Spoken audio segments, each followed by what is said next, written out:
Alright guys, so I had a request to do a progression for this move here. Let's have a look at it. So we're here, we skin the cat, arms locked. We then tension on the left side, relax, hold. Pivot, pivot, pivot, and reach. Okay, let's have a look at that one more time quickly. It's a little bit wet today. And so skin the cat, hold. So what are the progressions for this? It's important that you don't just let go here, because you will tear your shoulder. Alright, you have to let go and then unravel. Okay, the unravel is incredibly important. If you let go with momentum, it can get a bit dodgy. I've had friends that have torn their rotator cuff doing this movement just because they were tired and they were rushing it. So it's not just that if you don't know how to do it, even when you do know how to do it, this thing can be dangerous. Let's have a look at some of the progressions, or let's say warm-ups for it, right? Hang on the bar, one arm. Okay, this is number one. You want to be able to do this for at least 30 seconds. Shrug, pull, shrug, pull, shrug. This is also, by the way, your one-arm pull-up progression. That shrug is so important. Right, if you don't have that foundation to hang on one arm and shrug, go get it, right? Because it's going to help you so much. So that's the first thing. Notice how I was overhand there, okay? This takes us to the next point. Do it both sides. The next one's underhand. And notice how I wasn't spinning out. I was staying still. So, underhand, there. Now notice this again. I'm not spinning out. This is much harder. The rotation naturally wants to go there. Okay, so we want to hold it here. This is a lot of contraction in the pec. And that's for step 2. Okay, so step 1, overhand hang. Step 2, underhand hang, facing forward. Right, when you've got those comfortably, you can move on to step 3, which is rotating in and out. Doesn't matter where you start. Start overhand, rotate underhand, rotate overhand, and maybe do that maybe 4 or 5 times. Check it out. So it's up onto the bar, hold, rotate, rotate, rotate, rotate, rotate, rotate, hold, rotate, rotate, rotate, hold. Okay, now that is the third step, and it's the most important step, because now we're actually rotating this ball and socket. Okay, once you can do that comfortably, you might feel a few little pains over the months, which is your overuse pains. Stop immediately, work on your legs, work on something else, and then come back around to it.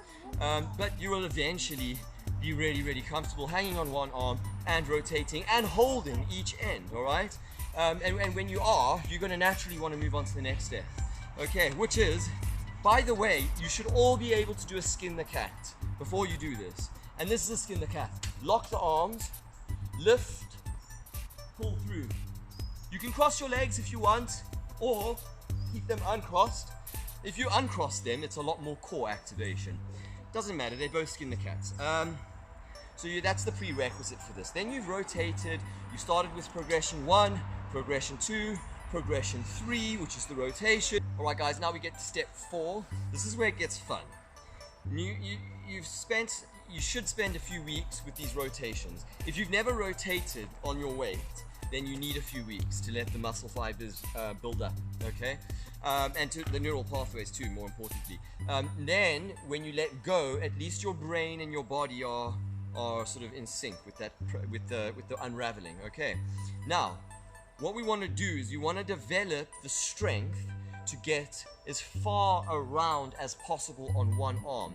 Now, this step here is not 100% necessary, but if you really want to be safe, do it, okay? I say it's not necessary because I didn't do this step, but I have used it in coming back from injury. When I first did this, I never used this step.